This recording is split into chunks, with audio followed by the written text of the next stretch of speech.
Hey folks, it's Ray, Rainmaker.com here, and today Whoop has just announced their new Whoop 4.0 band and sensor.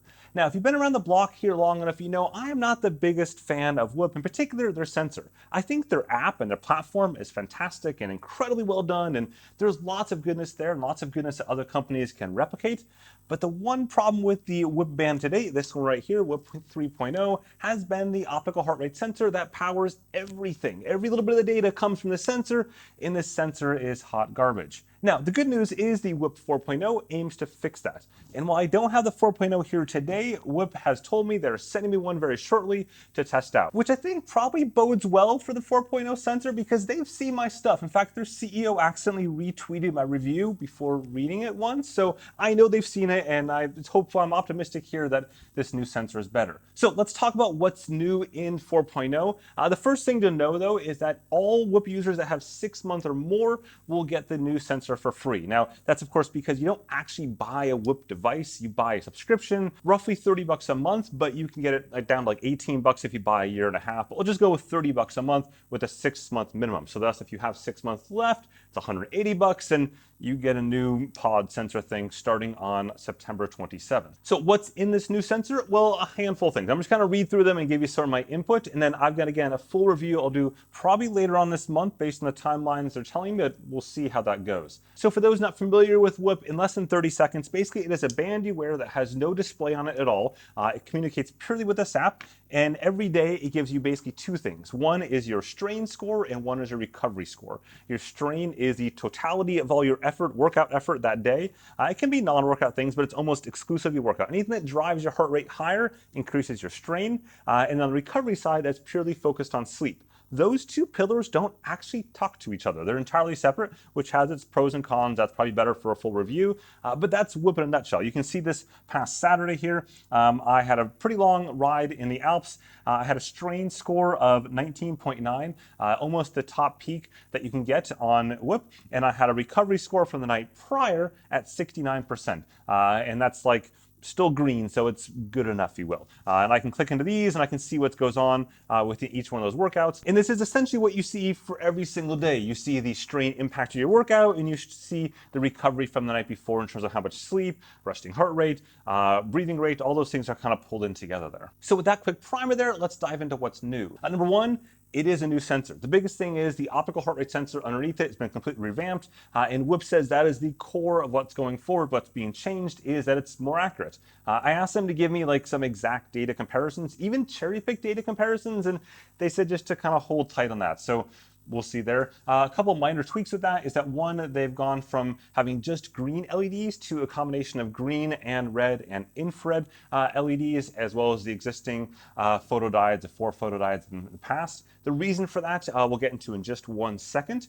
Number two, they've added skin temperature. Now this is something that we've seen on other wearables over the last long while, like all the way back to the Basis B1 band, and then more recently we've seen it in some of the Fitbit wearables. It'll be interesting to see what Whoop does exactly with that. Most companies tend to use that for correlating sleep data, so I suspect that's probably the same case here as well. Number two, they've added blood oxygen monitoring, very common on wearables these days, also called SpO2, to measure your blood oxygen levels. Most companies are using this either at sleep or at high altitude, depending on the purpose of the wearable. For more common wearables, you're going to see it on the sleep tracking side. For more endurance wearables, you're going to see it on the high altitude side. We'll again see how things go here, but my guess probably is for the sleep side of things. Now, just a quick note, if you're finding this video interesting or useful, simply whack that like button at the bottom there. It really helps with this video and the channel quite a bit. Number three, they've added a sleep coach with on-device alerts. So with sleep coaching today, they essentially tell you what time to go to bed, and they keep poking and prodding at you, and it's actually pretty good. I'll give them credit for that for the most part, but they don't actually tell you what time to wake up. Versus now with the Whoop 4.0 band, they'll actually use the haptic engine, in other words, vibration alerts in the band itself to wake you up at the ideal part of your sleep cycle phase so that you feel the most recovered. Which gets to the next thing, which is simply that there is a vibration motor in the new Whoop band, something they did not have in the past. So it'll be interesting to see what else they might do with that down the road. Right now they're saying just the sleep coach stuff, but maybe we'll see it used for other things. They've added a new health monitor. This is more of an app thing, but as you'll see from the screenshot on one side right here, it's pulling in all these new data metrics, including the skin temperature, the blood oxygen, and some of the other metrics that it's got there. So this is like a one-stop shop for what your current real-time stats are. And then from that health monitor dashboard, they're allowing you to do this new PDF export of that. And they'll be able to take 30-day up to 180-day kind of time frames and make a single PDF that you can give to a doctor, a sports physician, or anyone that's in like your training circle, if you will, that you need to get that data to. It's consolidated into one easy to read PDF, and you can kind of explain what's going on in your life from a data standpoint over the last period that you've selected. Next up is a new battery pack. So this is the old battery pack right here. You can see the new one on the side right there.